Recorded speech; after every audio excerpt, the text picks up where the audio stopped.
حول ولا قوة إلا بالله العلي العظيم. أعوذ بالله من الشيطان اللعين الرجيم. بسم الله الرحمن الرحيم.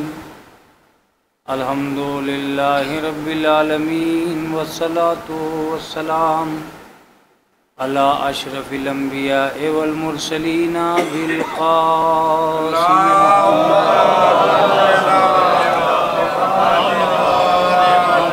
والصلاة والسلام على أهل بيته الطيبين الطاهرين المعصومين المظلومين المنتجبين المنتخبين. أما بعد فقد قال الله تعالى وتبارك في كتابه المحكم وخطابه المتقن وقوله أحسن. بسم الله الرحمن الرحيم. قالت الأعراب آمنا قل لم تؤمنوا ولكن قولوا أسلمنا ولما يدخل الإيمان في قلوبكم. صلوات بھیجیں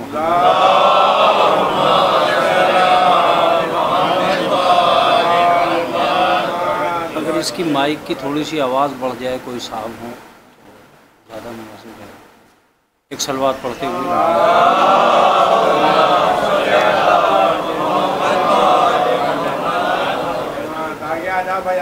حضرات گرامی قدر، میں نے کل آپ کی خدمت عالیہ میں جو گزارشات عرض کی تھی قرآن مقدس کے عنوان سے اور قرآن مجید کے ذریعے سے، اس بارے میں آپ سے گفتگو ہوئی تھی کہ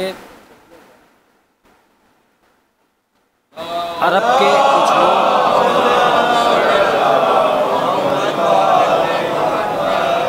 کے کچھ لوگ امام جناب رسول اللہ کے سامنے آ کر کہتے ہیں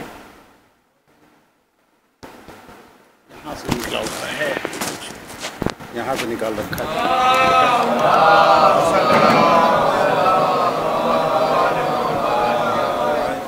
ایک اور صلوات پڑھیں محمد والے.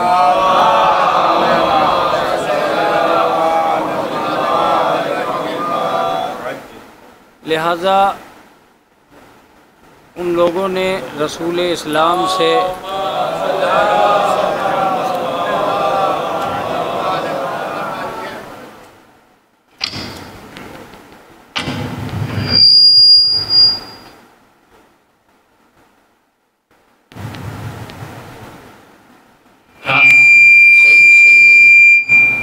ایک صلوات پڑھے محمد والے.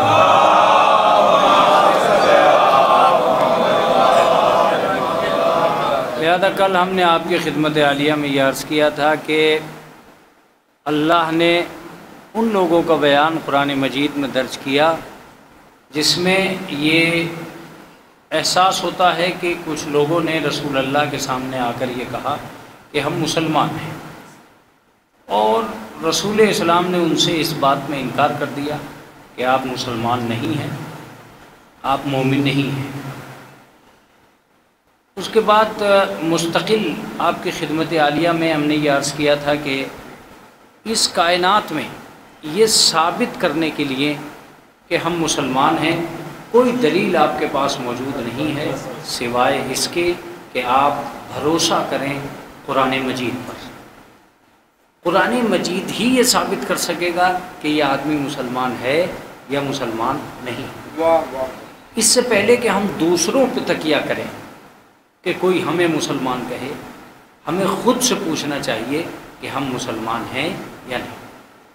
میں نے کل آپ کی خدمت عالیہ میں ایک پیغمبر کا ذکر کیا تھا، ایک نبی کا ذکر کیا تھا کہ حضرت ابراہیم اور حضرت اسماعیل کعبہ بنا رہے تھے، اور کعبہ بناتے بناتے پیغمبر اسلام نے یہ کہا کہ پروردگار عالم ہمیں اپنا مسلمان قرار دے، وجعلنا مسلمین لک، ہم دونوں کو اپنا مسلمان قرار دیں. ظاہر سی بات ہے بڑا مشکل کام تھا اس آیہ کریمہ کو کلیئر کرنا. علماء کے لیے، مفسرین کے لیے، قارئین کے لیے کہ کیسے یہ ممکن ہو سکتا ہے کہ ایک پیغمبر یہ کہے کہ ہمیں مسلمان قرار دے لے۔ اس کا مطلب یہ ہے کہ ساری دنیا میں ایک پیغام، ایک میسج پہنچنا چاہ رہا تھا، اور وہ پیغام یہ تھا کہ آپ کب تک اپنی نظر میں مسلمان رہیں گے؟ یہ کوشش شروع کر دیجئے کہ خدا آپ کو مسلمان ماننے لگے۔ جو آدمی اپنے ہر قدم میں یہ کوشش کرے گا کہ پروردگار عالم مجھے مسلمان قرار دے دے، تو اس کی ساری چیزیں درست ہوتی چلی جائیں گی۔ اس لیے کہ جب تک آپ اس طرح بحث کریں گے کہ ہم مسلمان ہیں، آپ وہ کریں گے جو آپ چاہتے ہیں، لیکن جس دن آپ یہ سوچنے لگے کہ اللہ ہمیں مسلمان مان لے، اب آپ وہ کریں گے جو اللہ چاہتا ہے۔ میں اس لفظوں کو پلٹ کر بھی آپ کی خدمت میں عرض کرتا ہوں، جب تک آپ سوچتے رہیں گے کہ ہم مسلمان ہیں، تو اب آپ کی کرشمہ طبیعت کا کرشمہ ہوگا اور آپ ادھر سے ادھر اسلام کو پہنچائیں گے۔ لیکن جب آپ یہ سوچنے لگیں گے کہ اللہ ہمیں اپنا مسلمان بنا لے، اب اس کے بعد یہ ہوگا کہ جیسے ہی اللہ آپ کو مسلمان ماننے کی نیت آپ کو ہوگی، تو آپ سوچیں گے میں کھانے میں بھی مسلمان ہو جاؤں، میں پینے میں بھی مسلمان ہو جاؤں، میں پہننے میں بھی مسلمان ہو جاؤں، میں بولنے میں بھی مسلمان ہو جاؤں، میں سونے میں بھی مسلمان ہو جاؤں، میں جاگنے میں بھی مسلمان ہو جاؤں۔ اس لیے کہ اب آپ کی نیت کیا ہے؟ آپ کی نیت ہے کہ اللہ آپ کو مسلمان مان لے۔ جب تک آپ اپنے آپ کو مسلمان مان رہے تھے، جب تک آپ اپنے آپ کو مسلمان تسلیم کر رہے تھے، وہ نظر اور تھی، لیکن جب آپ نے یہ مان لیا کہ اب اللہ ہمیں ماننے لگے، تو اب نظر اور ہے، اب نظر اور ہے۔ عزیزو، میں اس کی مثال دیا کرتا ہوں کہ جب تک انسان اپنی مرضی سے کام کرتا رہتا ہے، وہ نظر اور ہے، لیکن جب باس کی مرضی کے لیے کام کرتا ہے تو وہ نظر اور ہوتی ہے۔ جب تک طالب علم اپنی مرضی سے کام کرتا رہتا ہے، وہ نظر اور ہے، لیکن جس دن وہ طالب علم اپنے ٹیچر کے نظریے سے کام کرنے لگتا ہے کہ میرا ٹیچر مجھے شاگرد مان لے، تو اب نظر اور ہو جاتی ہے۔ اس کا صریحی مطلب یہ ہوا کہ ہمیں سب سے زیادہ اہم بات یہ کرنی چاہیے کہ اپنے اسلام کے بارے میں جتنا بھی ہم غور و فکر کر رہے ہیں یا کر چکے ہیں، ہمیں سب سے زیادہ غور و فکر اس بات پر کرنا چاہیے کہ ہم اپنی نظر میں مسلمان نہ ہو کر اللہ کی نظر میں مسلمان، اللہ کی نظر میں مسلمان ہوں۔ اس لیے کہا گیا تھا، کس نے کہا تھا؟ جناب ابراہیم۔ جناب ابراہیم ہی کا ایک اور واقعہ ہے جو اسلام کی صحیح سچویشن کو سمجھاتا ہے اور صحیح تصویر کو سمجھاتا ہے۔ وہ تصویر کیا ہے؟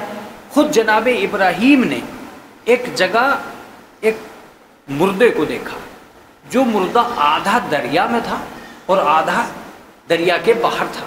دریا کے باہر والے کو دریا کے باہر کے جانور کھا رہے تھے، اور دریا کے اندر والے حصے کو دریائی جانور کھا رہے تھے، دریا کے جانور کھا رہے تھے۔ جیسے ہی جناب ابراہیم کی نظر اس مردے پر پڑی، تو فوراً جناب ابراہیم کو حیرت ہوئی، تعجب ہوا، اور اللہ سے کہا کہ میرے پروردگار عالم، جنہیں یہ جانور کھا رہے ہیں، جس حصے کو یہ جانور کھا رہے ہیں، جس مردے کو یہ جانور کھا رہے ہیں، اس کو تو کیسے زندہ کرے گا؟ یا رب ارنی کیف تحیی الموتیٰ، اے میرے معبود مجھے یہ دکھلا دے کہ تو انہیں کیسے زندہ کرے گا۔ اب جیسے ہی یہ لفظ کہا، ایک بہت عجیب و غریب جواب آیا، قال اولم تؤمن، کیا تمہیں ایمان نہیں ہے؟ کیا تم ایمان نہیں رکھتے؟ اب پیغمبر سے یہ کہہ دیا جائے کہ تم مومن نہیں ہو۔ اب ایک تھوڑی سی دیر کے لیے یہاں رکیے تو میری سمجھ میں آ جائے گا، اور میں اس سماج کو، اس نظام کو اور اپنے موضوع کو تقریباً مکمل کر دوں گا اگر آپ تھوڑا سا میرا ساتھ دے گئے۔ اس لفظ میں کس نے کہا؟ اللہ نے۔ کس سے کہا؟ پیغمبر سے۔ پیغمبر کس نے بنایا؟ اللہ ہی نے۔ یہ کون ہے؟ معصوم۔ یہ کون ہے؟ پیغمبر۔ یہ کون ہے؟ خلیل۔ یہ کون ہے؟ ابراہیم۔ یہ کون ہے؟ ہادی۔ جب ایک ہادی سے اس کی حرکت پر اللہ یہ کہہ سکتا ہے کیا تم مومن نہیں ہو، تو کیا ہماری حرکتیں اتنی معصوم ہو گئی ہیں کہ ہم سے کوئی یہ بھی نہ کہے کہ تم مومن نہیں ہو؟ ذرا توجہ دیں گے تب بات بنے گی، ایسے بات نہیں بنے گی۔ اللہ نے یہ لفظ کہا ہی کیونکہ تم مومن نہیں ہو۔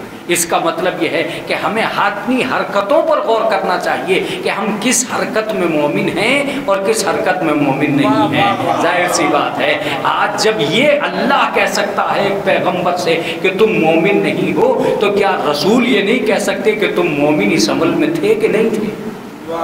کیا علی یہ نہیں کہہ سکتے کہ تم اس عمل میں مومن ہو کہ نہیں ہو؟ تم اس عمل میں اپنے اندر ایمان رکھتے تھے کہ نہیں رکھتے تھے؟ ظاہر سی بات ہے اللہ نے کہہ کے ثابت کر دیا کہ جن کے پاس بھی ایمان ہے، یہ سوال ان کے درمیان میں کھڑا رہے گا کہ وہ اپنے کس عمل میں مومن ہیں اور کس عمل میں مومن نہیں ہیں۔ میں ایک اور لفظ کہنے جا رہا ہوں، جناب ابراہیم نے کوئی عمل کیا ہی نہیں تھا، ایک بات کہی تھی، ایک بات کہی تھی۔ اس کا مطلب یہ ہے کہ اللہ نے یہ آیت رکھ کر، یہ واقعہ قرآن مجید میں بیان کر کے یہ ثابت کرنا چاہا ہے کہ ہمیں سوچنا چاہیے کہ ہم کس سوچ میں مومن ہیں اور کس سوچ میں مومن نہیں ہیں۔ ہماری کیا سوچ ایسی ہے جو ہمیں مومن بناتی ہے اور کیا سوچ ایسی ہے جو ہمیں مومن نہیں بناتی۔ عزیزو یہاں تک میں آ گیا، لیکن ظاہر سی بات ہے جب سوال قدرت سے کیا گیا تھا تو جواب بھی قدرت ہی نے دیا۔ اللہ تھا، پوچھ سکتا تھا۔ اس کا مطلب یہ ہے کہ ہر بڑا چھوٹے سے پوچھ سکتا ہے تم مومن ہو بھی کہ نہیں؟ کس سے پوچھا؟ پیغمبر سے پوچھا۔ پیغمبر کون ہوتا ہے؟ جو ہدایت کا ذمہ دار ہوتا ہے۔ اس کا مطلب یہ ہے کہ ہر ذمہ دار کو جواب دینا پڑے گا کہ وہ مومن ہے یا نہیں ہے۔ متوجہ رہیے گا، ہر ذمہ دار کو جواب دینا پڑے گا وہ مومن ہے یا نہیں ہے۔ تم سب چیزوں سے بچ سکتے ہو مگر سوالوں سے نہیں بچ سکتے۔ اگر سوال سے بچنا چاہتے ہو تو آپ کو یقیناً ایک ڈگر استعمال کرنا ہوگی۔ وہ ڈگر جناب ابراہیم سامنے لے کر آئے، فوراً جناب ابراہیم نے کہا قالو بلا، قالا بلا، تو انہوں نے کہا کہ نہیں مجھے ایمان ہے، میں ایمان رکھتا ہوں اس بات کے اوپر۔ تو کہا پھر پوچھ کیوں رہے ہو؟ جب ایمان ہے تو اب پوچھ کیوں رہے ہو؟ اب ظاہر سی بات ہے یہ جواب کوئی ہمارا جواب نہیں ہے، یہ جواب خود پروردگار عالم کا جواب ہے۔ وَلَٰكِن لِيَطْمَئِنَّ قَلْبِي، کہا میں پوچھ رہا ہوں اطمینان قلب کے لیے۔ اللہ اکبر، اللہ اکبر، بہت عمدہ بات تھی۔ اطمینان قلب کے لیے اب دو چیزیں نکل کے سامنے آ گئیں، ایک چیز ہوتی ہے ایمان اور دوسری چیز ہوتی ہے اطمینان۔ ابراہیم نے کیا کہا؟ ایمان تو ہے، اطمینان کے لیے جاننا چاہتا ہوں کہ ایسے مردوں کو کیسے زندہ کرے گا۔ اس کا مطلب یہ ہے کہ ہمیں ایک کام کرنا چاہیے ایمان کے لیے اور دوسرا کام کرنا چاہیے اطمینان کے لیے۔ اللہ اکبر، اللہ اکبر، اللہ اکبر۔ شاید میں اپنی جگہ کامیاب ہو بھی جاؤں اور شاید کامیاب نہ بھی ہوں، لیکن بہت کٹھن ڈگر تو ہے کہ مولانا یہ ایمان سے آگے کی کیا چیز لے کے آئے ہو آپ؟ یہ کون سی دنیا لے کے آئے؟ ایک چیز ہے ایمان، ایک چیز ہے اطمینان۔ توجہ دیجیے گا، نماز کا پڑھنا ایمان ہے، اچھے ڈھنگ سے پڑھنا اطمینان ہے۔ بہت توجہ سے دیجیے گا، عزاداری کا کرنا ایمان ہے، اچھے ڈھنگ سے کرنا اطمینان ہے۔ نیاز دلانا ایمان ہے، اچھے ڈھنگ سے دلانا، متوجہ رہیے گا، متوجہ رہیے گا۔ ماتم کرنا ایمان ہے، اچھے ڈھنگ سے کرنا۔ اگر اچھا ڈھنگ کوئی شے نہ ہوتا تو پروردگار عالم یہ کبھی نہ کہتا قد افلح المؤمنون الذین هم فی صلاتهم خاشعون، وہ لوگ کامیاب ہو گئے ہیں، وہی مومنین کامیاب ہوئے ہیں جو اپنی نمازوں میں خشوع کرتے ہیں۔ متوجہ رہیے گا، لفظ شاید آپ تک پہنچ نہیں رہا ہے۔ ایک چیز ہوتی ہے طریقہ نماز، ایک چیز ہوتی ہے سلیقہ نماز۔ متوجہ رہیے گا، بہت متوجہ رہیے گا۔ طریقہ نماز وہ ہوتا ہے جسے بچپن میں استاد یا ماں باپ سکھا دیتے ہیں، اور سلیقہ نماز وہ ہوتا ہے جسے بندہ خود سیکھتا ہے۔ ظاہر سی بات ہے ماں نے رکوع کرنا سکھایا ہے، اچھا رکوع آپ ہی کر سکتے ہو۔ ماں نے یا حسین کہنا سکھایا ہے، اچھی عزاداری آپ ہی کر سکتے ہو۔ ماں نے مجلس میں جانا سکھایا ہے، اچھے حسینی آپ ہی بن سکتے ہو۔ اس کا مطلب یہ ہے کہ ہمارا ایک مسئلہ ایمان ہے اور دوسرا مسئلہ اطمینان ہے۔ کامیابی صرف ایمان پہ ملنے والی نہیں ہے، کامیابی اطمینان پہ ملنے والی۔ جب اطمینان حاصل ہونے لگے گا خود بخود کامیابی حاصل ہونے لگے گی۔ چلیے میں یہاں تک آ گیا ہوں تو 2 ایک آیتیں اور سناؤں گا، ایک صلوات پڑھتے ہوئے تھوڑا تھوڑا آگے آ جائیے،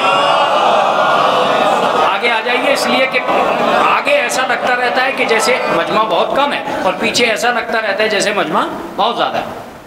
ایک صلوات پڑھیں محمد علیہ۔ کیا کہا گیا؟ میں نے آپ کی خدمت عالیہ میں عرض کیا اور بڑا عجیب و غریب، ایک لفظ ایمان اور دوسرا لفظ اطمینان۔ اب اسی سے ملتا جلتا ایک نظریہ میں قائم کرنا چاہتا ہوں جو آپ حضرات کی خدمت عالیہ میں، یہ ضروری نہیں ہے کہ ہم یہ کہہ رہے ہوں کہ مومن ہیں لیکن مومن ہی ہوں۔ من یقول ومن الناس من یقول آمنا باللہ وبالیوم الآخر وما ہم بمؤمنین، جو لوگ یہ کہتے ہیں کہ ہم ایمان لائے ہیں اللہ پر اور آخرت پر، وما ہم بمؤمنین، پروردگار کہہ رہا ہے وہ مومن ہے ہی نہیں۔ اب آپ سوچئے گا کہ قرآن مجید کی یہ آیت ہم سے کیا کہنا چاہتی ہے۔ ایک ہی چیز تو ہے کہ ہم منہ سے یہ کہہ دیں کہ صاحب ہم اللہ پر ایمان لا چکے اور ہم جو ہے وہ آخرت پر ایمان رکھتے ہیں، لیکن جب پروردگار کہہ رہا وما ہم بمؤمنین، یہ مومن نہیں ہیں، اس کا مطلب یہ ہے کہ اپنی طاقت کے بل پہ مومن بننا اور ہے، قدرت کے نظریے کے مطابق مومن بننا ہے۔ یہاں میں لفظ کہتا ہوں کہ ملا کا سجایا ہوا ایمان اور ہے، اللہ کا بتایا ہوا ایمان ہے۔ یہ بڑا فرق ہے، یہ بڑا فرق ہے، اور یہ جس دن فرق رونما ہو جائے گا، جس دن ہماری طبیعت میں یہ بات آنے لگے گی، جس دن ہمارے ضمیر کو ٹہوکے لگنے لگیں گے، جس دن ہمارے شعور کے قریب سے اس طریقے کی سوچیں گزرنے لگیں گی، تب ہمارا مسئلہ درست ہونے لگے گا۔ میں ایک لفظ کہتا ہوں کہ اگر صرف اور صرف ایمان میں یہ طاقت نہیں ہوتی، اب دوسری آیت سنیے، دوسری آیت کیا ہے؟ دوسری آیت یہ ہے کہ یؤمنون بافواہہم ولا یؤمنون من قلوبہم، وہ صرف زبانوں سے اور منہ سے کہہ رہے ہیں کہ مومن ہیں، دلوں سے مومن ہیں ہی نہیں۔ اب اس سے زیادہ کھل کے پروردگار عالم اور کیا کہے گا؟ بہت ساری آیتوں کے بعد ایک آیت میں اور سنانا چاہتا ہوں تاکہ سنی سنائی آیتوں کا بھی فائدہ اٹھا سکوں۔ ایک آیت ہے والعصر ان الانسان لفی خسر الا الذین آمنوا وعملوا الصالحات، سارے انسان زمانے کی قسم گھاٹے میں ہیں۔ ظاہر سی بات ہے جب تک انسان زمانے کے چکر میں پڑا ہے گھاٹے ہی میں ہے، اس لیے کہ زمانہ انسان سے نہیں ہے، انسان زمانے سے ہے۔ اب اگر انسان زمانے میں جی رہا ہے تو پروردگار عالم نے زمانے ہی کی قسم کھائی تاکہ صرف زمانے ہی سے لپٹ کے سارے کام نہ ہو جائیں۔ والعصر ان الانسان لفی خسر، زمانے کی قسم انسان گھاٹے میں ہے۔ میں ایک لفظ کہہ رہا ہوں، انسانیت کو کہیں بھی لے جا کے رکھ لیجئے آپ، کوئی فائدہ نہیں، کیونکہ قرآن کہہ چکا کہ جب تک آپ صرف انسان بننے کی کوشش کرتے رہو گے گھاٹے میں رہو گے۔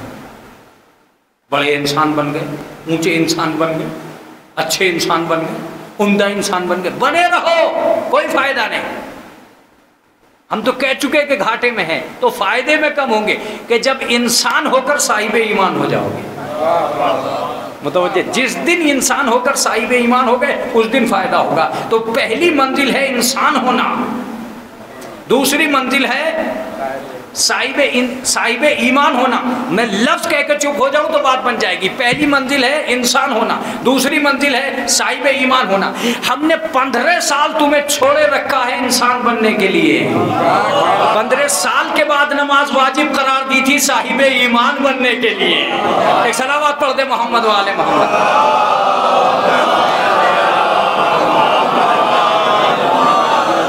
15 سال میں تم کھوٹا کھرا سب پہچان گئے، اپنے باپ کو بھی یہ کہنے لگے تم نہیں جانتے۔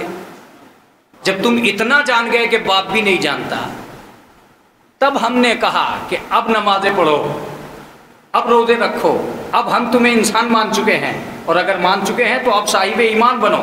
اگر خالی انسان بننے کی کوشش کرتے رہے تو گھاٹے میں ہو۔ جس دن صاحب ایمان بن گئے، اب صاحب ایمان بن گئے، مجلسیں خوب کر رہے ہیں، ماتم خوب کر رہے ہیں، روزے خوب رکھ رہے ہیں، ادھر بھی جا رہے ہیں ادھر بھی جا رہے ہیں، یہی تو مومن ہے، پکے عزادار، زبردست تبرک والے۔ تو اب مومن تو ہیں، اور کیا چاہیے؟ کافر تھوڑے ہی ہیں، یہودی تھوڑے ہی ہیں، مجوسی تھوڑے ہی ہیں، چرچ میں تھوڑے ہی جاتے ہیں، امام باڑے ہی میں آتے ہیں۔ اللہ نے کہا نہیں، پہلی منزل یہ تھی کہ تم انسان اچھے ہو کہ نہیں ہو، دوسری منزل یہ کہ تم صاحب ایمان اچھے ہو کہ نہیں ہو۔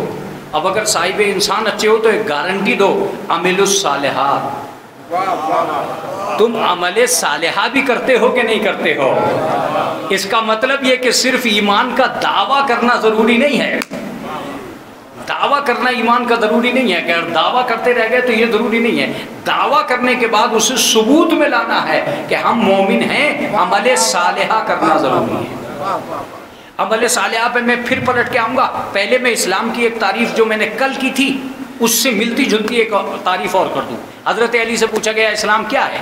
کہ الاسلام هو التسلیم والتسلیم هو التصدیق والتصدیق هو العمل بالارکان۔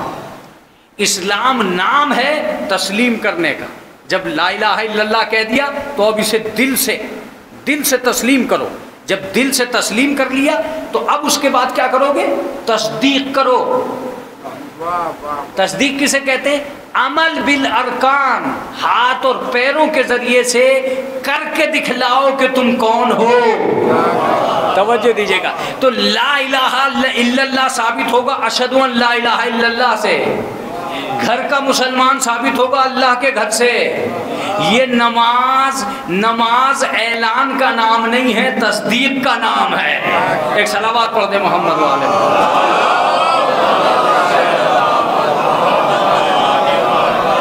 دیکھیے آپ کتنا خوش ہو رہے ہیں یہ مجھے نہیں معلوم، میں اپنے مضمون کو جب قدم قدم آگے بڑھاتا ہوں تو میں خوش ہوتا ہوں کہ اچھی خاصی باتیں بن رہی ہیں اور مزہ آ رہا ہے۔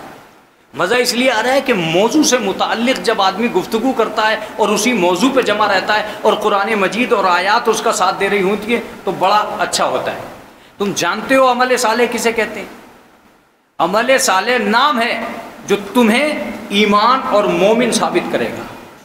جب تک آپ مسلمان ثابت نہیں ہو سکتے، جب تک آپ مومن ثابت نہیں ہو سکتے، جب تک آپ یہ نہیں کر سکتے کہ آپ ادھر آ جاؤ، عمل صالح کرو۔ عمل صالح کی میں ساری آیتیں نہیں سناؤں گا لیکن ایک آیت ضرور سناؤں گا، ایک دو آیتیں سناؤں گا۔ پہلی آیت من عمل صالحا فلنفسہ، جو بھی عمل صالح کرے گا اس کا فائدہ اسی کو ہوگا۔ ومن اساء فعلیہا، اور جو بھی برا کرے گا اس کا وبال بھی اسی پہ پڑے گا۔ کیا کیا آیتیں مجھے یاد آتی چلی جا رہی ہیں۔ لا تزر وازرۃ وزر اخری، بھول جاؤ کوئی کسی دوسرے کا بوجھ نہیں اٹھائے گا۔ ایک صلوات پڑھ دیں محمد و آل محمد۔ بات ہے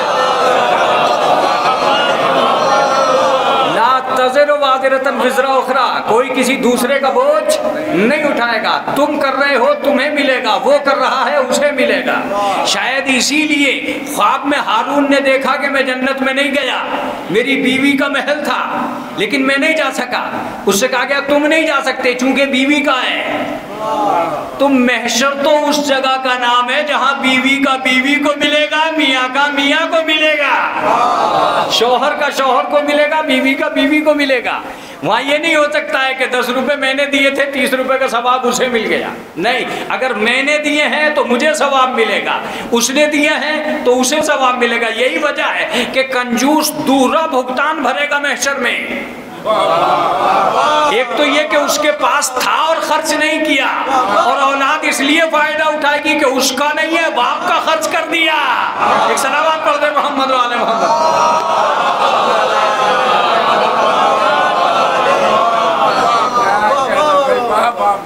تو من عمل صالحا فلنفسہ، جو بھی عمل صالح انجام دے گا فائدہ اسی کو ہوگا۔ ایک اور آیت سن لیجئے، قد افلح من زکاہا وقد خاب من دساہا، کامیاب وہ ہے جس نے اپنے نفس کو پاکیزہ بنا لیا، اور برباد وہ ہے جس نے اپنے نفس کو خبیث بنا لیا۔ کیا جملے ہیں، کیا آیتیں آتی چلی جا رہی ہیں، کیا آیتیں آتی چلی جا رہی ہیں۔ اب عمل صالح پہ ایک آیت سنیے، ایک آیت تو یہ سن لیجئے کہ آپ یقین کیجئے کہ پروردگار عالم نے آپ پہ بھروسہ کر لیا ہے، یقین کر لیا ہے کہ آپ عمل کریں گے۔ من عمل صالحا من ذکر او انثی وہو مومن فلنحیینہ حیاتا طیبہ، جو بھی عمل صالح کرے گا، مرد ہو یا عورت، ہم اسے پاکیزہ زندگی دیں گے۔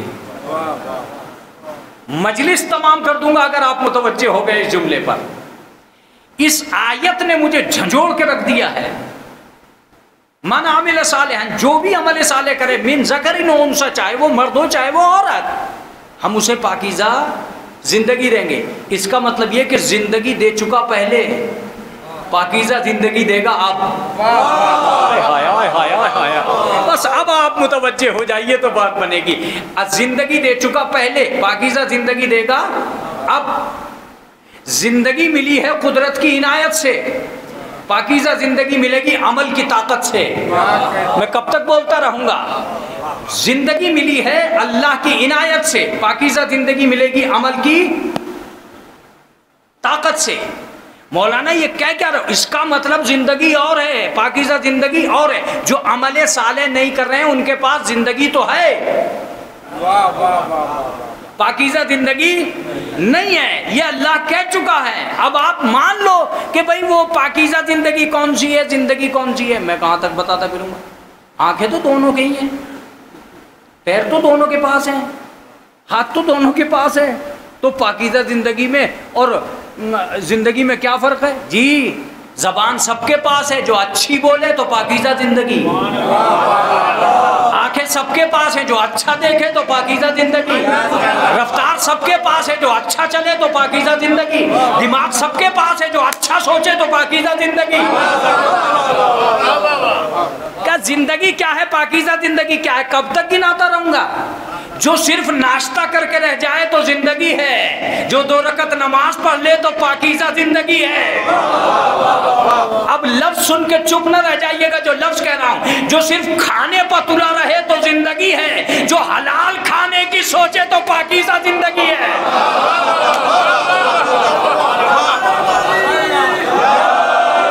متوجہ رہیے گا، متوجہ رہیے گا۔ میں جہاں لے کے جا رہا ہوں میں خود کامیاب ہوں اس جملے میں۔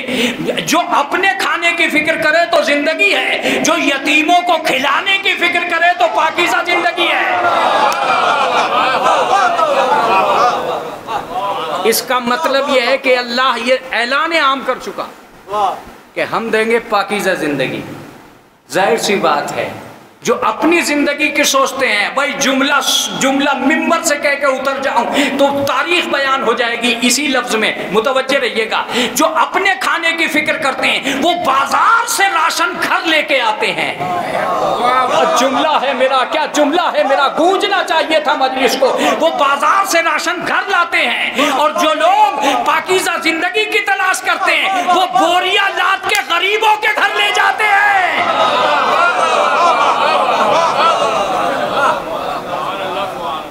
بڑا فرق ہے زندگی میں جینے کے لیے اور پاکیزہ زندگی کے جینے کے لیے۔ متوجہ رہیے گا، متوجہ رہیے گا۔ جو زندگی کے لیے تلاش کرتے ہیں وہ ہوتے ہوئے بھی سائل کو نہیں دیتے۔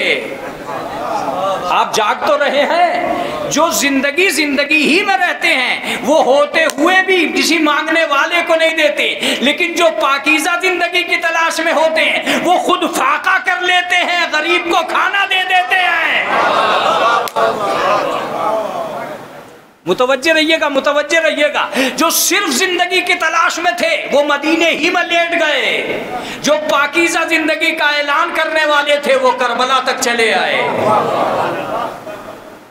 جو بیوی بچوں کی فکر میں لگے تھے وہ حسین کو چھوڑ کے چلے گئے، اور جو پاکیزہ زندگی کی تلاش میں تھے وہ نوکری چھوڑ کے حسین کے پاس آ گئے۔ اب کہاں تک میں بیان کرتا رہوں گا؟ ایک صلوات پڑھ دے محمد والے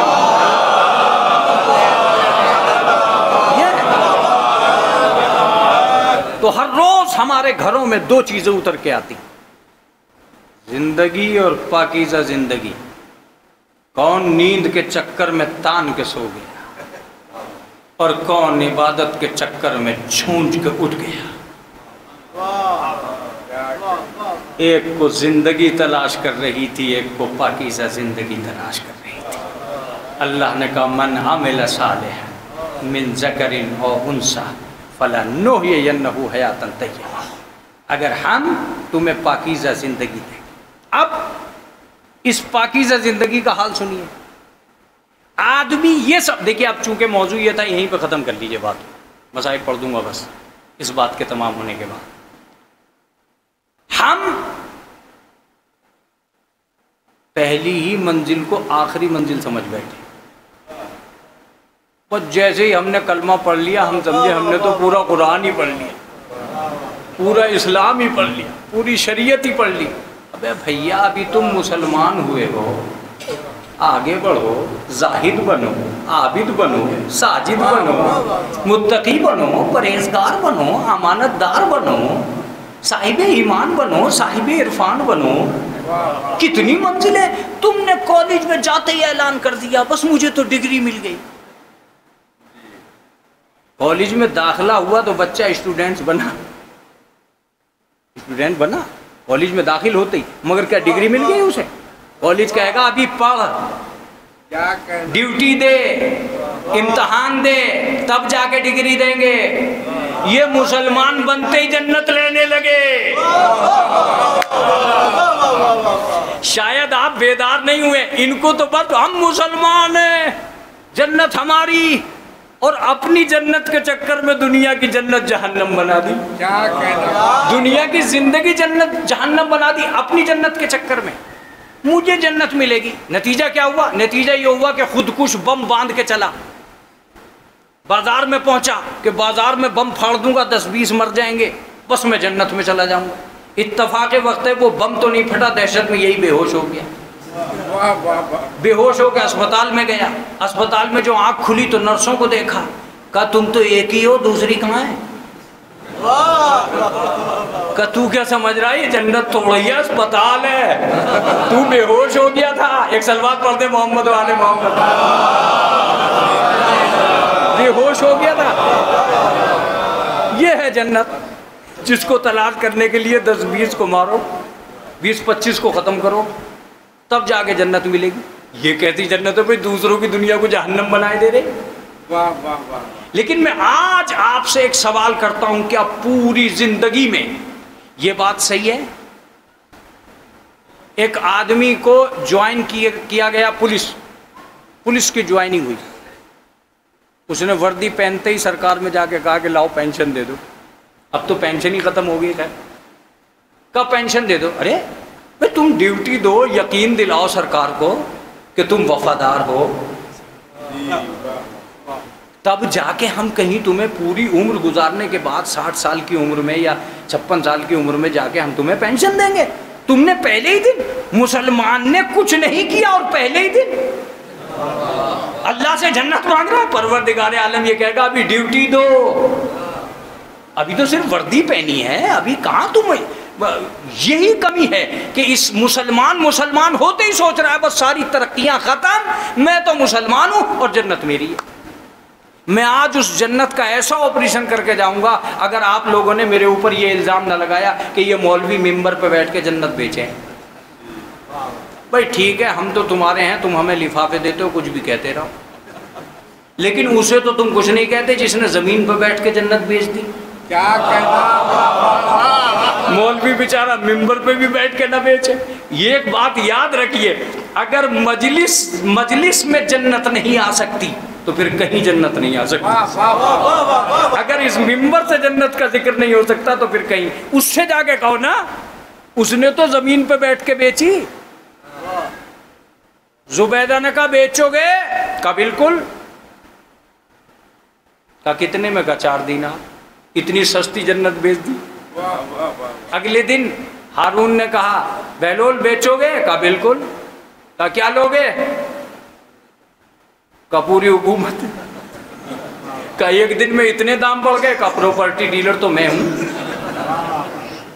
میں جتنے دام چاہوں بڑھا دوں، تو بتا تجھے لینی ہے کہ نہیں لینی؟ کہا نہیں پوری حکومت تو میں نہیں دے سکتا۔ کہا تو کو میں جنت نہیں دے سکتا۔ بہلول کیا کر رہا ہے؟ اٹھا کے دے دو، آدھی پڑتی لے لو۔ کہا نہیں، آج ہی تو مجھے ثابت کرنا ہے، جب میں غلام ہو کر غیر مستحق کو جنت نہیں دے رہا ہوں تو علی امام ہو کر غیر مستحق کو جنت کیا دے گا؟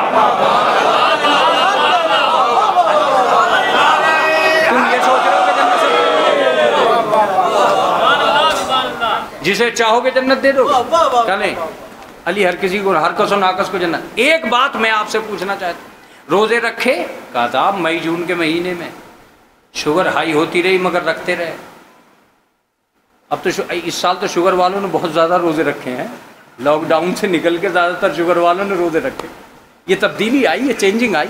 بہرحال جب سال 2 سال ہو جاتے ہیں تو شوگر کو کنٹرول کرنے کا بھی ایک حساب پیدا ہو جاتا ہے۔ بہت کچھ بگڑا، لیکن اس کے باوجود بھی مئی جون میں روزے رکھے۔ سب کچھ رکھنے کے بعد میں آپ سے ایک سوال کرتا ہوں ہاتھ جوڑ کر، کیا آپ اس کے باوجود کسی موڑ پر یہ کہہ سکتے ہو کہ آج سے آپ کنفرم جنتی ہو گئے؟ بیدار ہیں؟ آپ کنفرم جنتی ہونے کا دعویٰ کر سکتے ہو؟ اس کا مطلب یہ کہ امت کا بوڑھا جنتی بھی نہیں ہے، بوڑھا ہو گیا عمل کرتے کرتے مگر کنفرم جنتی نہیں ہے۔ اے میرے مالک، کنفرم ہم جنتی نہیں ہیں کیا؟ بولے بھائی تم جب عمل کر رہے ہو جنت کے تو جنتی ہی ہو، تو کہہ کیوں نہیں دیتا کہ تو 25 سال کی عمر میں جنتی ہو گیا، وہ 26 سال کی عمر میں جنتی ہو گیا، یہ 27 سال کی عمر میں جنتی ہوگا؟ نہیں، آخر تک کنفرم تو کروں گا ہی نہیں۔ تو میں نے کہا کیا مطلب کنفرم جنتی کوئی نہیں ہے؟ کہ امت میں کوئی کنفرم جنتی نہیں ہے، صرف ایک ہی خانوادے کو شرف حاصل ہے جس کے بچے بھی جوانان جنت کے سردار ہیں۔ اس کا مطلب یہ کہ فاطمہ کے بچوں کے برابر بھی دنیا کا کوئی آدمی نہیں ہے، امت کا اور امامت کا مقابلہ ہی نہیں ہے۔ جب حسنین جیسا کوئی نہیں ہے تو پیغمبر جیسا کیسے ہو جائے گا، نبی جیسا کیسے ہو جائے گا، علی جیسا کوئی کیسے ہو جائے گا؟ کنفرم جنتی اگر کوئی ہیں تو یہ ہے۔ میں نے کہا مالک ہمیں تو اب شک ہونے لگا ہے کہ ہم جنتی ہیں بھی کہ نہیں ہیں۔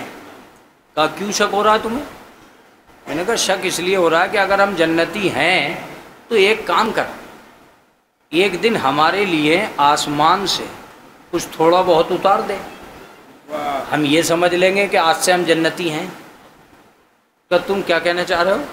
میں نے کہا میں کہنا یہ چاہ رہا ہوں کہ دسترخوان اتار دے، نویڈا کی مسجد میں افطار جنت کا، ایک سلوات پڑھ دے محمد والے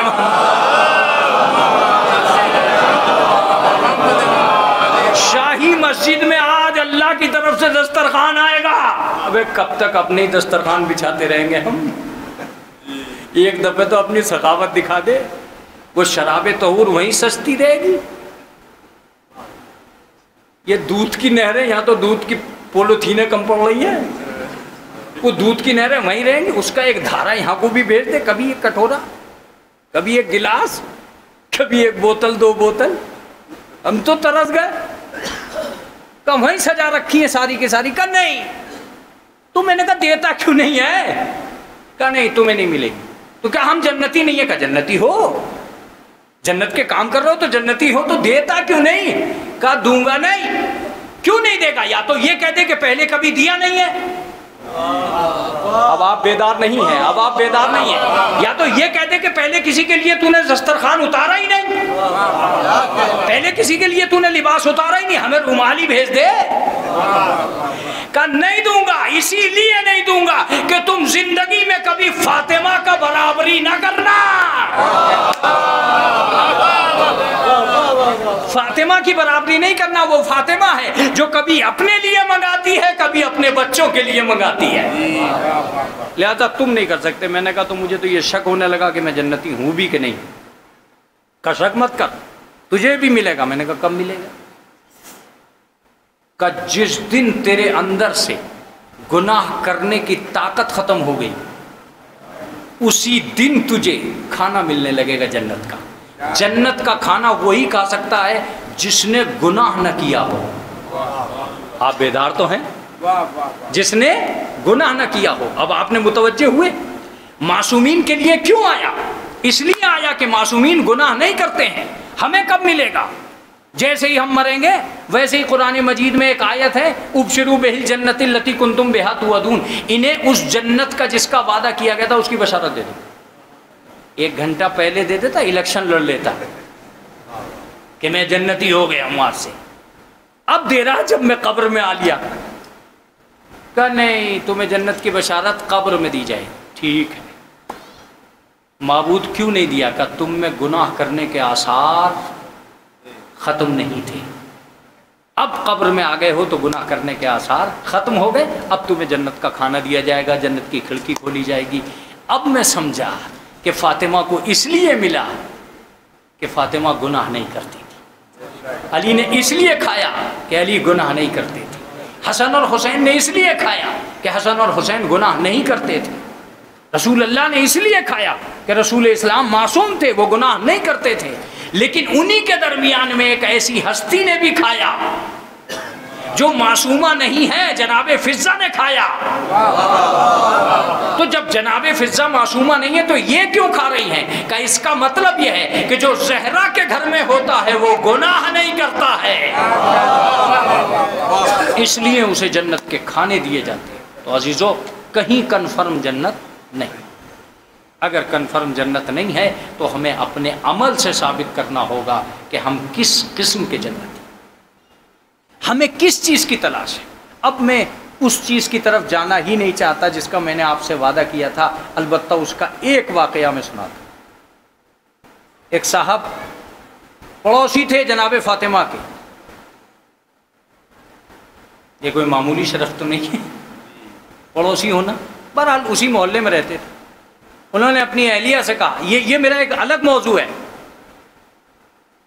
ایک تو میرا موضوع ہے مسلمان کون ہے، ایک موضوع ہے مومن کون ہے، اور ایک موضوع ہے شیعہ کون ہے، یہ الگ ایک موضوع ہے اور یہ بہت بڑا موضوع ہے۔ اس کی ایک واقعہ میں سنا رہا ہوں۔ انہوں نے اپنی اہلیہ سے کہا کہ جاؤ جناب فاطمہ سے پوچھو میں ان کا شیعہ ہوں کہ نہیں ہوں،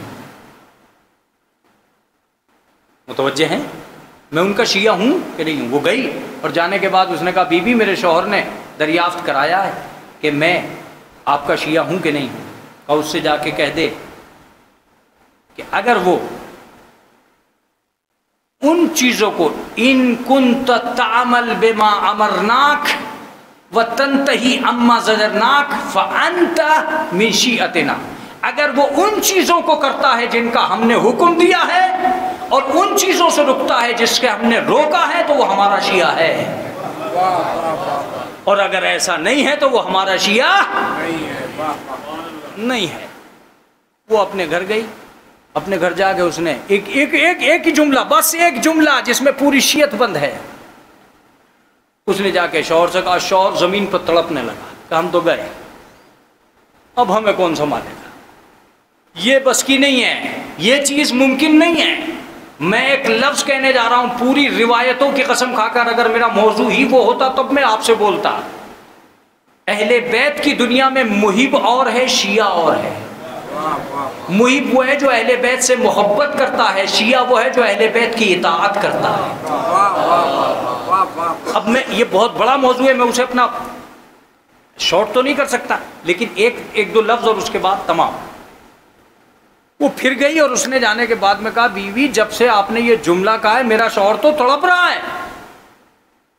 کہا ایسا نہیں ہے، تو اس سے جا کے کہہ دے کہ وہ ہمارا شیعہ تو نہیں ہے، لیکن وہ یہ کہنا شروع کر دے کہ وہ ہمارا محب ہے، اور ہمارے صرف شیعہ ہی جنت میں نہیں جائیں گے، ہمارے محب بھی جنت میں جائیں گے، ہمارے محب بھی جنت میں جائیں گے، لیکن لٹنے پٹنے کے بعد، محشر کی سختیاں جھیلنے کے بعد، شدائدہا و بلایاہا و رضایاہا، ان ساری چیزوں کو جھیلنے کے بعد وہ جنت میں جائیں گے۔ اب جناب فاطمہ کہتی ہیں کہ شیعتنا من خیار الجنہ، خیار اہل الجنہ، ہمارے شیعہ تو جنتیوں میں بھی سب سے بہتر ہوں گے۔ جملہ ہے، کیا جملہ ہے، خدا کی قسم، ہمارے شیعہ تو جنتیوں میں بھی سب سے بہتر ہوں گے۔ عزیزان گرامی، ہمیں ایسا نہیں سوچ لینا چاہیے کہ بازار بند ہو چکا، ترقیاں ختم ہو چکی، اب ہم نماز پڑھ ہی رہے ہیں۔ نہیں، اگر نماز پڑھ رہے ہیں تو اچھی نماز کیسے پڑھیں، اگر عزاداری کر رہے ہیں تو اچھی عزاداری کیسے کریں، اگر ہم نیاز دلا رہے ہیں تو اچھی نیاز کیسے دلائیں، اگر ہم ترقی کر رہے ہیں تو اچھے اعمال کیسے کریں۔ جس دن ہم اس چیز کی طرف قدم بڑھانے لگیں گے تو جس طرح ایک بچہ ہائی اسکول سے انٹر سے گریجویشن کی طرف جاتا ہے، ویسے ہی آپ عزاداری میں بھی اوپر کی طرف جائیں گے۔ لیکن اگر 50 سال کا عزادار بھی 25 سال کے عزادار کی طرح کام کر رہا ہے تو اس کا مطلب یہ ہے کہ اس میں عزاداری کی کوئی کلاس پیدا نہیں۔ اس میں عزاداری کی کوئی کلاس پیدا نہیں ہوئی. اگر عزاداری کی کلاس پیدا ہوتی تو اس میں وہ سارے سبق آ جاتے جو امام حسین علیہ السلام نے اسے پڑھانا چاہے ہیں اس اسکول میں بٹھا کر. اور اگر کوئی کلاس نہیں پیدا ہو رہی ہے تو کمی ہماری ہو سکتی ہے، کمی کالج کی نہیں ہو سکتی ہے. امام حسین کا دربار کل بھی عام تھا، آج بھی عام ہے. جو کربلا کے تپتے ہوئے صحرا میں حر کو اچھا سبق سکھا سکتا ہے تو آج تو ماحول بہت اچھا ہے. کوئی بھی حر بن سکتا ہے، جس کی سمجھ میں حسین جب آ جائے اسی وقت وہ حر بنتا چلا جائے. جس کی سمجھ میں جب حسین آ جائے وہ اسی وقت حبیب بنتا چلا جاتا ہے. تم کربلا کی طرف متوجہ ہو، جس کربلا نے تمہیں اس نتیجے پہ پہنچایا ہے کہ تمہاری عزاداری کو آج امام حسین علیہ السلام اپنے احاطہ اقتدار میں لیتے ہیں. ایک ایک آدمی پر نظر جمی ہوئی ہوتی ہے. عزیزان گرامی، میں نے کل بھی آپ سے بیان کیا تھا کہ اہل بیت کو کس منزل پہ لے جا کے کھڑا کر دیا تھا کہ ایک چھوٹی سی بچی پانی مانگ رہی تھی اور یہ دنیا پانی دینے کے لیے تیار نہیں تھی. میری مائیں بہنیں آج بھی سن رہی ہیں اور میں یہ چاہتا ہوں کہ جب جب آپ روئیں آپ کو یہ سوچ کر رونا چاہیے کہ زینب کربلا کے بعد کیسے روتی تھی. جناب زینب جب کربلا میں روتی تھی تو کیسے رویا کرتی تھی، یہ آپ کو سوچ کر رونا چاہیے. اگر آپ رونا چاہتے ہیں تو آج میں ایک چھوٹا سا واقعہ ہے بیان کر کے آپ کو امام زمان کے حوالے کرنا چاہتا ہوں. یہ اس لیے کروں گا کہ ابھی تھوڑی سی دیر کے بعد میں کھانا ہوگا، آپ کھانا کھائیں گے. میں روز دیکھ رہا ہوں کہ اس جماعت میں کھانے کا ایک عجیب و غریب اہتمام ہوتا ہے.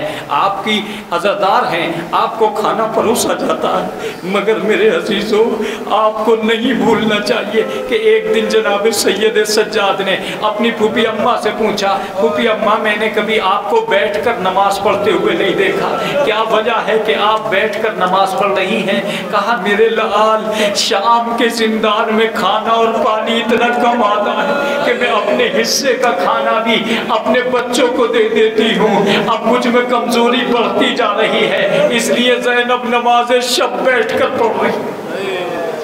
یہ اس زندان شام کا حال تھا، یہ اس قید خانے کا حال تھا جس کا ماتم ہم آج کل کر رہے ہیں. عزیز و راوی لکھتا ہے کہ اسی زندان شام کے قریب ایک آدمی سروس کرتا تھا، عبداللہ نامی آدمی سروس کرتا تھا. ایک دن وہ زندان شام کے پاس سے گزرا، زندان شام کے پاس سے گزر کے تیزی سے اپنے گھر گیا اور اپنے گھر جانے کے بعد میں اپنی اہلیہ سے کہا کہ آج میں ایک عجیب و غریب شے دیکھ کر آیا ہوں جو میں تم سے کہنا چاہتا ہوں. کہا کہو، کیا کہنا چاہتے ہو؟ کہا یہ بتاؤ کیا تم نے نظر تیار کر لی؟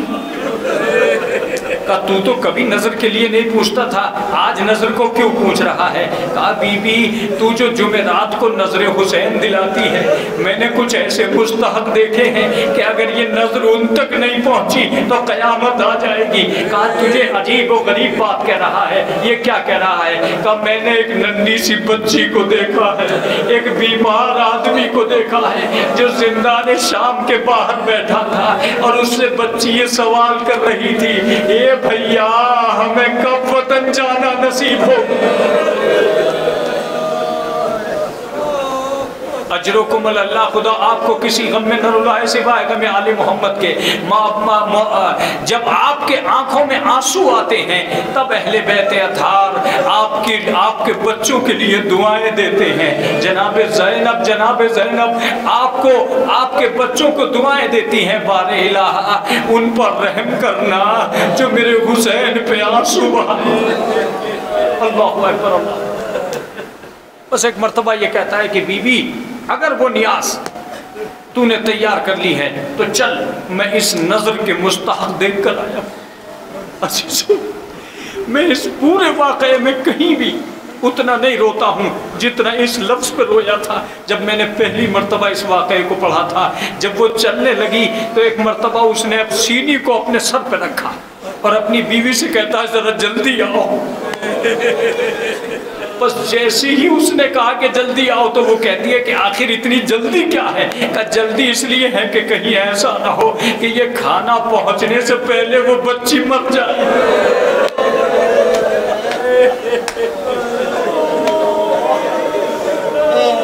کہیں ایسا ایسا نہ ہو کہ وہ بچی کھانا پہنچنے سے پہلے اس کا دم نکل جائے۔ یہ گیا اور جانے کے بعد میں ایک مرتبہ باہر کھڑے ہو کے اپنی بیوی کو دسترخوان دیتا ہے اور دسترخوان دے کے کہتا ہے کہ تم اندر جاؤ۔ وہ کہتی ہے کہ آخر قیدی ہی تو ہے، اندر جانے میں کیا حرج ہے؟ قیدیوں کا تو سب تماشا دیکھتے ہیں، تو اندر جانے میں کیوں گھبرا رہا ہے؟ کہا مجھے ایسا لگتا ہے کہ یہ قیدی ضرور ہے مگر کسی شریف خاندان کے، کسی شریف خاندان کے قیدی ہیں، اس لیے تم اندر جاؤ۔ وہ بیوی اندر گئی اور جانے کے بعد میں ایک مرتبہ اس نے دسترخوان کو رکھا اور رکھنے کے بعد ایک ایسا سوال کیا جو دنیا کا کوئی آدمی اس کا جواب نہیں دینا چاہتا تھا۔ ایک مرتبہ وہ کہتی ہے کہ بیویو تم میں سردار کون ہے؟ اب کون کہہ دے کہ میں رانڈوں کی سردار ہوں؟ کون کہہ دے کہ میں ان مصیبت زدوں کی سردار ہوں؟ کون کہہ دے کہ میں اسیروں کی سردار ہوں؟ روایت یہ بتاتی ہے کہ جب کوئی جملہ نہیں کہا گیا تو ایک عجیب و غریب بات سامنے آ گئی، ایک عجیب و غریب بات سامنے آ گئی۔ اس نے کہا کہ کیا تمہارا کوئی قبیلے کا سردار نہیں ہے؟ بس اتنا کہنا تھا کہ ایک طرف سے آواز آئی اس قبیلے کی سردار میں ہوں۔ کہا تمہارا نام کیا ہے؟ کہا مجھے زینب کہتے۔ بس یہ اپنے دسترخوان کو لے گئی اور لے جانے کے بعد اس نے جناب زینب کے سامنے رکھا اور جناب زینب کے سامنے رکھ کے کہتی ہے کہ بی بی اس کھانے کو قبول کر لو، زینب علی کی بیٹی ہے، زینب رسول کی نواسی ہیں۔ بس ایک مرتبہ جناب زینب نے فرمایا کہ بی بی اگر یہ صدقہ ہے تو اٹھا لے، ان الصدقۃ علینا حرام، اس لیے کہ صدقہ ہم آل محمد پہ حرام ہے۔ بس اتنا کہنا تھا کہ ایک مرتبہ بی بی کو جلال آ گیا اور آواز دیتی ہے اے بی بی تو نے میرے کھانے کی توہین کر دی۔ جناب زینب کہتی ہے کہ اگر یہ صدقہ نہیں ہے تو کیا ہے؟ عزیزوں اب جو اس نے جملہ کہا تو قیامت آ گئی۔ ایک مرتبہ راوی لکھتا ہے کہ اس نے کہا بی بی یہ صدقے کا کھانا نہیں ہے، یہ تو نظر حسین علیہ السلام ہے۔ بس اتنا کہنا تھا جناب زینب زمین پر بیٹھ گئی، آواز دی اے بی بی ارے کیا کہہ رہی ہے؟ کہا کہ ہاں بی بی یہ نظر حسین علیہ السلام ہے۔ بس جناب زینب نے کربلا کا رخ کیا اور کربلا کا رخ کر کے آواز دیتی ہے اے بھیا کیا میں اس سے یہ کہہ دوں کہ میں تیری بہن نہیں ہوں؟